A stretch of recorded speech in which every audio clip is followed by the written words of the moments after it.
নমস্কার সবাইকে, শুভ সকাল।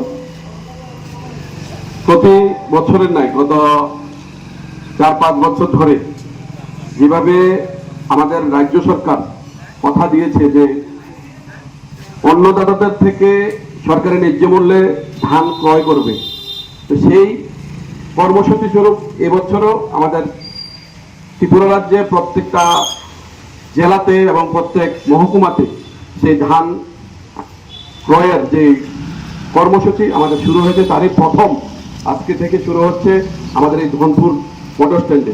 আজকে এই মঞ্চে উপস্থিত রয়েছেন আমাদের কাঠালিয়া পঞ্চায়েত সমিতির চেয়ারপারসন শ্রীমতী মিঠুরানী দাস মহোদয়া, রয়েছেন আমাদের সোনামুড়া সাব ডিভিশন ম্যাজিস্ট্রেট, রয়েছেন আমাদের কাঠালিয়া পঞ্চায়েত সমিতির এগ্রি স্ট্যান্ডিং কমিটির চেয়ারম্যান শ্রী সুভাষ দেবদত্ত মহোদয়, রয়েছেন ডিসি সাহেবা এবং এসএ সাহেব সহ আমার এই এলাকার সমস্ত অন্নদাতাগণ।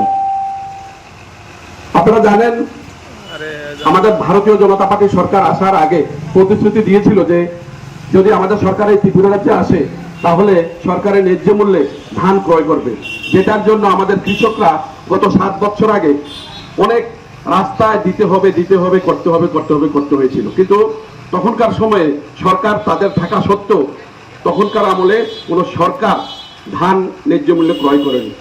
আজকে এটা আমাদের গর্বের, যদিও এবছর বিভিন্ন কারণে একটু পিছিয়ে গিয়েছিল, কিন্তু শেষ পর্যন্ত আমাদের কর্মসূচি সেই শুরু হয়েছে। তো আমাদের কাছে আপনাদের কাছে আমাদের অনুরোধ থাকবে যেন সঠিক ন্যায্য মূল্যে আপনারা ধানটা ক্রয় করতে পারেন। মাঝখানে আমাদের বাড়ির বিদ্যুৎ বিল নিয়ে চিন্তায় আছেন? বাড়ির বিদ্যুৎ বিল প্রতি মাসে 0 করতে চান? তাহলে কেন্দ্রীয় সরকার আপনার সমস্যার পার্মানেন্ট সমাধান নিয়ে হাজির। পিএম সূর্যঘর মুফত বিজলি যোজনা। আপনার নিজের কোনো আর্থিক বিনিয়োগ ছাড়াই শুধুমাত্র কেন্দ্রীয় সরকারের আর্থিক সহায়তা এবং আর্থিক অনুদান দিয়েই বাড়িতে অনগ্রিড সোলার প্লান্ট বসান এবং বিদ্যুৎ বিল থেকে চিরতরে মুক্তি পান। বিস্তারিত জানতে যোগাযোগ করুন মহামায়া ট্রেডার্সের সাথে। ঠিকানা বাধারঘাট রাম ঠাকুর কলেজ সংলগ্ন। যোগাযোগ মাধ্যম 8732020819।